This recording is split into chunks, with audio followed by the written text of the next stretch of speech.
Қалайсыздар, бүгінгі мейрамдарыңыз құтты болсын. Алғашқы президент күні, одан кейін қыстың алғашқы күні құтты болсын барлығыңызға.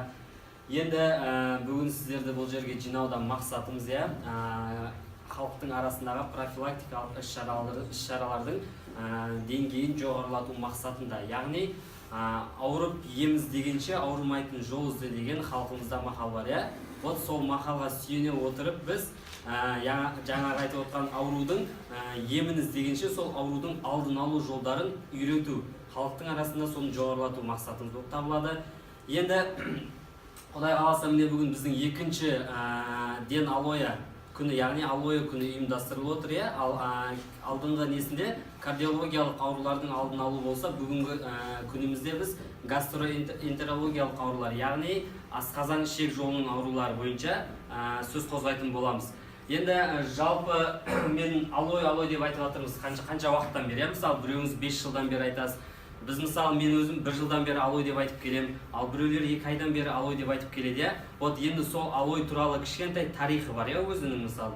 Барлық бір ненің құрылуында оның бір өзінің тарихы болады. Вот сол тарихына кішкентай мен тоқталып кетейін алой туралы. Оның ішінде білетін бар, білмейтін бар, бүгін жаңадан кеп алғаш рет тыңдап отқан кісілер бар арамызда. Сондықтан бір 2 минут алой туралы айтып кететін болсам. Жалпы бұл алой линней тұқымдастығына жататын өсімдік болып саналады екен. Бұны үнсіз емші деп атайды екен үндіс халқы. Енді бұл алой 5000 жылдан алдын сол емдік қасиеті бар екен дәлелденіп отыр. Біз бұны білгенімізде компанияның ашылғанына 40 жыл болатын болса, алойдың емдік қасиеті бар екендігіне бұл 5000 жыл болып отыр қазіргі таңда. Енді индустар, яғни индустардың Аттер Ваведа деген кітабында бұл алойды үнсіз жаңа емші деп атаған екен. Бұл ішесіз, ешкім ешқандай не айтпайды, как дыбыс шығармайды, өзі емдей береді ағзаны. Вот сол сияқты айтып кеткен екен. Египет қаласында, Египетте тарихи қала ғой олар. Вот сол Египет қаласында алойды әйел кісілер өзінің әсемдігіне және жастығын сақтау мақсатына қолданған екен. Ал Үндістан халқына бұны жаңағы мәйіттерді бальзамдау мақсатына қолданған екен алойды. Вот сондай тарихы бар екен. Ұлы Александр, Ұлы Александр Палестинамен соғыс кезінде әскерлер жарақат алған кезде сол жарақатты жазу үшін осы алойды қолданған екен. Алойдың тарихы қайда жатыр, көрдіңіздер ме? Соны соғыс кезінде қолданған әскерлердің жарасын жазуға. Одан кейін Клеопатра, барлығымыз білеміз тарихта. Оның көзі мөлдір әдемі болған. Егер білетін болсаңыздар, оның әдемілігінің сыры неде болса, ол осы алойдың суын тамызып отырады екен көзіне. Қыздар көзіңіз әдемі болсын десеңіздер, пожалуйста, алойды болады. Вот осындай тарихтары бар екен. Енді Гиппократ өзінің жазбаларына жазып кеткен осы алойдың емдік қасиеттері туралы. Яғни ол асқазанда ауырсуды басады, асқазандағы жараны жазады. Одан кейін шаштың өсуіне көмектеседі, көздің мөлдірлігін жоғарылатады. Осындай өзінің жазбаларын қалдырып кеткен екен. Енді тағы да бір айтатын, біздің бәрімізге белгілі Ибн Сина өзінің канон деген кітабы бар. Егер медицина оқығандар болса, шамалы хабар бар одан. Вот осы кітабында былай айтқан екен. Мысалы, сізде дейді, егерде қызба болып жатыр ма дейді, қызба, дене температурасы көтеріліп, свежий алойдың сокын іш деген екен. Свежий алойдың сокын ішу керек екен. Прям сыртына қабын алып тастап, ішіндегі өзегі болады ғой, вот соны ішу керек екен. Енді мынандай дейді, адамдар күш қуаты жоғалып, әлсізденіп бара жатқан адам мынандай шөл даланы басып өту үшін осы алойды ішіп алатын болса, тура сол шөл даланы басып өтуге дейін күші жетеді екен. Сондай алойдың қасиеттерін осындай біздің ұлы ғалымдар осылай жазып қалдырған екен. Енді тағы да бір айта кететін жағдай, жалпы біздің алойға тоқталатын болсақ, дүние жүзінде алойдың сорты көп. Мысалы, алманың сорты болады өзінің бірнеше сорты. Тура сол сияқты алойдың сорты бар екен. 400 сорты белгілі екен қазіргі таңда. Енді соның ішінен біздің таңдап алынған, біздің компанияның таңдап алған сорты Барбаденсис Миллер деген сорт, бәріміз атын білеміз. Енді бұл сорт туралы тоқталатын болсам, жалпы бұл сорт 4 жылда ғана неге продукция жасап шығаруға қолайлы, жарамды болып есептеледі екен. Ал 4 жылда гүлдейді, 4 жылдан кейін жапырағын қолмен жинап шығады, содан кейін бар оның продукция жасауға жібереді екен. Енді біздің бұл алойдың жаңағы нелеріне түбіне ешқандай химиялық тыңайтқыш, пестицид, гербицид деген нәрсе салынбайды. Тек өзінің сыртында қабығы болады, кожурасы деп айтамыз. Вот соны өзіне тыңайтқыш ретінде салып отырады екен. Енді тағы да бір тоқталатын оның бірнеше түрлері бар деп айттым ғой. Соның ішінде африкалық алой бар, ағаш тәрізді алой бар, одан кейінгісі ферокс деген алойдың түрлері бар екен. Енді біздің алойдың плантациясы туралы айтатын болсақ, жалпы білеміз, 3 мемлекетте үлкен плантациялар бар деп айтамыз. Біздің Forever компаниясының. Вот сол плантацияларды тура адамдарына алойды қолмен көшетінен бастап, өскіннен бастап отырғызады. Содан кейін қолмен піскен кезде 4 жылдан кейін жинап шығады. Өзінің қолмен жинайды екен адамдар. Вот осының барлығын компания бақылап отырады. Енді кішігірім видео арқылы түсіндіріп кетейін. Вот плантацияның көрінісі жоғарыдан. Бір плантацияның өзі жаңа аумағы 50.000 гектар жерді алып жатады екен. 50.000 гектар бір плантацияның өзі. Қолмен отырғызу кезі алойды. Көшеттен бастап.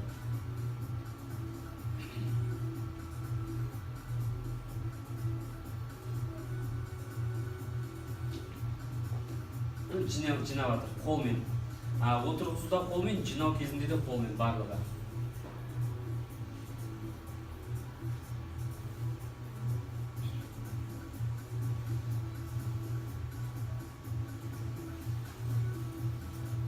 Вот сыртында қабығын алады.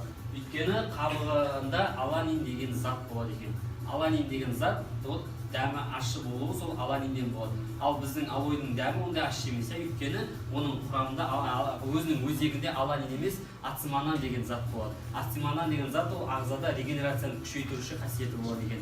Енді аланинні алып тастаған себебі, өйткені ол жаңағы ағзада рак возведающий, яғни рак клеткаларын қоздырушы әсері бар екен. Мысалы біз үйдегі горшокты алойдың мысал ретінде айтатын болсам, ащы болады, барлығыңыз дәмін тартып көргеніміз қаншама адам, оны балмен араластырып жеп отырады біздің адамдар. Вот бұл алойды жеуге болмайды екен. Өйткені бағана айтқан оның өзегінің өзінде аланин деген зат болады екен. Ал біздің алойдың өзегінде тек ациманан деген зат болады. Пожалуйста, сыртында қабығын алып тастайды, өзіне тыңайтқыш ретінде салып отырады осы қабықтар.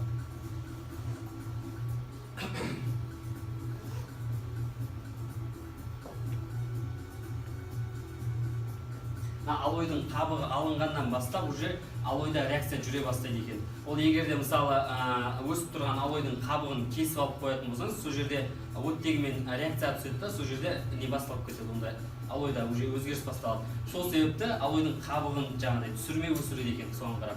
Ал мына жерде қабықты алғаннан кейін жаңа стабилизациялайды, яғни тұрақтандырады. Соның есебінен өзінің құрамындағы бағана 200 компонент бар ғой, 20 минерал, 18 аминокислота, 12 витамин, солай өзінің құрамында сақтап қалады екен. Сол қалпында бізге жетіп келеді екен жалпы. Енді жалпы алой туралы шама болса да бір түсініп қалды деп ойлаймын. Енді осы алой, мына жерде абсорбенция мысалы, жалпы компанияның продукцияларының барлығы биологиялық активті добавка, яғни биологически активный добавки деп айтылады. Қосымша тамаққа қосымша тамақ ретінде пайдаланамыз. Енді бұл не үшін қажет ағзаға? Қажет пе, қажет емес пе деген сұрақ туындауы мүмкін. Не үшін дәрі іше бермейміз, ол қосымша тамақ көзі болатын болса, не үшін тамақтың өзін жей бермейміз артығымен, мысалы, немесе тек алманы үзіп жей бермейміз деген сұрақ туындауы мүмкін. Сол себепті баттың ағзаға не үшін қажеттігі туралы врач интерн Умаров Диор сіздерге бір толығымен түсіндіріп кетеді, бір кішкентай, ортаға келеді. Армысыздар, құрметті қонақтар, баршаңыз бүгін қос мереке деп жатырмыз ғой енді. Тұңғыш президент күні дейміз, осы жалпы біздің бүгінгі таңда осындай білім алып, осындай сабақтарды еркін, ашық өткізіп, осындай бизнестермен еркін шұғылдануымыз, ол әрине мемлекеттің саясатына да байланысты.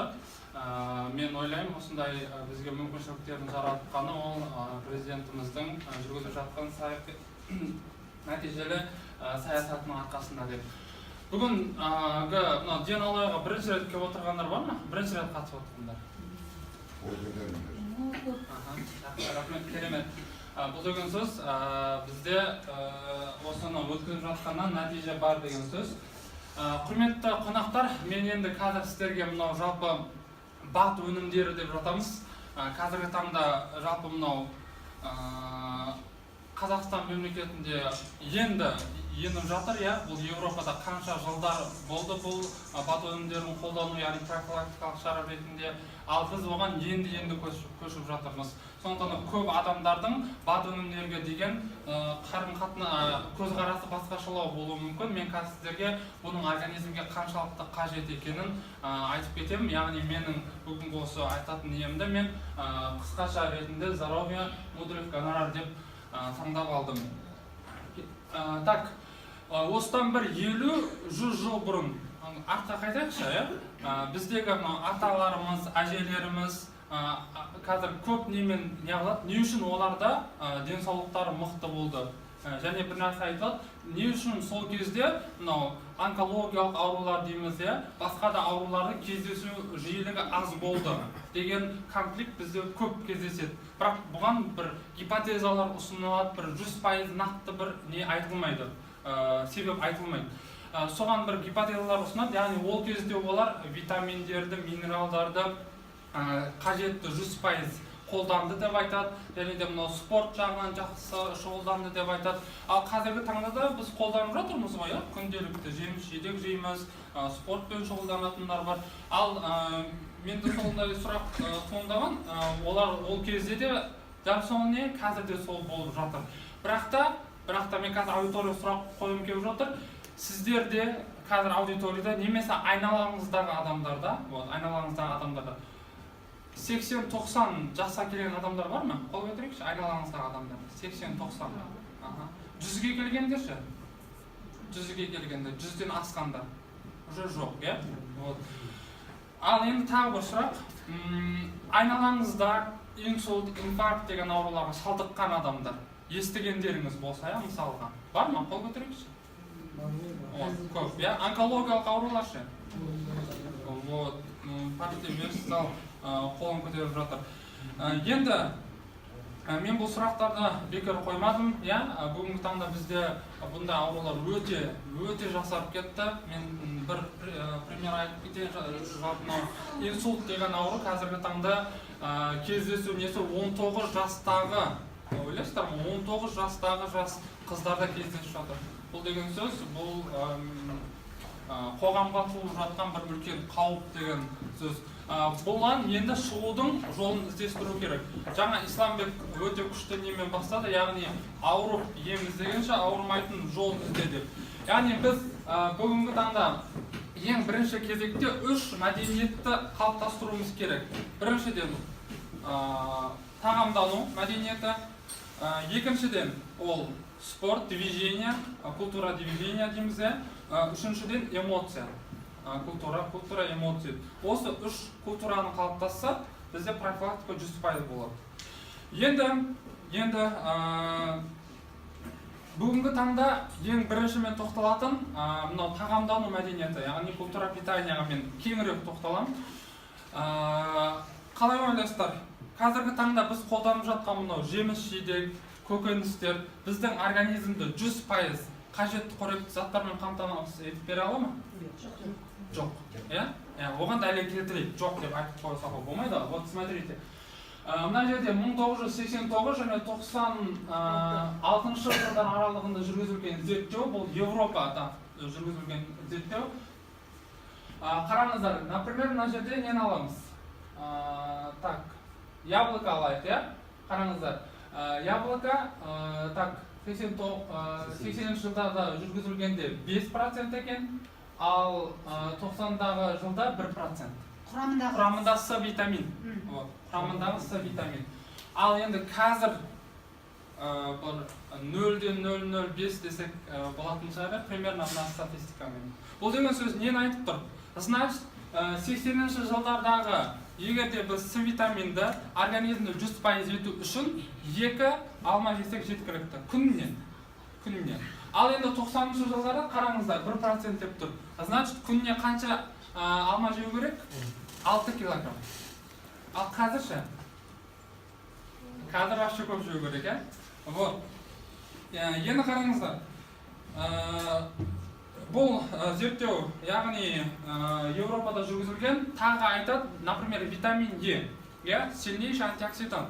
Әсіресе мынау әйел кісілерге өте қажет витамин Е. Вот осының тәуліктік мөлшерін қалыпта ұстап отыру үшін күніне 10 қасық, ас қасықта оливковый масло ішіп отыруларыңыз керек екен. Ішеміз ба бүгін? Енді тағы бір нені айтып кетейін. Жалпы қазіргі таңда Қазақстанда орташа өмір сүру жасы қанша? 72. Вот. 72 жас екен. Қазіргі таңда өмір сүру жақтығы. Ал Европаға өңлейікші, бізде енді елікте болып жатыр қазір. Дамыған 15 мемлекеттің қатарына қосыламыз деп жатыр. Оның бірінші кезекте критерий ол орташа өмір сүру жасын жоғарылату керек. Европада қанша? Например, Японияда 89 екен. Қазіргі таңда орташа өмір сүру жасы 89-92 деп айтылған екен. Енді мен тағы біріне айтып кетейін. Қараңыздар, осыдан 10-20 жыл бұрын медицина әлі бұншалықты жоғары деңгейде дамымаған. Вот, сол кезде, например, өмір сүру ұзақтығы айталық 65 жас болды. Ол кезде, например, 50 грамм, то есть 500 грамм, 600 грамммен туылған балдарды сақтап алып қала алдық па біз? Сол кезде? Жоқ. Ал қазіргі таңда ше, жалғыз 500 грамм болса біз сақтап қалатырық. Вот, медицина соншалықты жоғары деңгейде дамып. Ал енді сұрақ туындайды, онда не үшін өмір сүру жасы ұзақтамайды? Көрдіңіздер ме? Не үшін? Медицина дамып жатыр. Күннен күнге жаңа технология. Трансплантация дейді. Даже кеше бір интернеттерден естіп жатырмыз, клеткалық трансплантация шығып жатыр қазіргі таңда. Например, сахарный диабетте, ұйқы безінде бетта лайкер-газ араластарына бетта клеткаларды орнатып жатыр. Ойлайсыздар ма? Адамның несі до такой степени жоғарылап кетті. Бетта клеткаларды орнатып жатыр, чтоб инсулин гормон бөлетін. Қазіргі таңда сахарный диабетті осындай жолмен емдеудің жолдары ұсынып жатыр. Ал бірақ нәтижені көрсететін бізде өмір сүру ұзақтығы. Ол керісінше жыл өткен сайын төмендеп жатыр. Неге деген сұрақ туындайды? Көрдіңіздер ме? Яғни профилактика жоқ. Біз аурудың шығу жолын іздестіріп жатырмыз. Аурудың шығу жолын. Ал одан оның алдын алу жолын былайша айтқанда қарастырмай жатырмыз. Келесі. Россия мемлекетінде жүргізілген зерттеу, яғни тағамдану институтының жүргізген несі бойынша, смотрите, август және сентябрь айларында жүргізген, соның өзінде, яғни бізде жеміс-жидек өте мол болатын кезде, сол кездегі бағанағы витамин бізде организмді 30% ғана қажетті минерал витаминдермен былайша айтқанда қамтамасыз етіп бере алады екен. Ал біз не дейміз?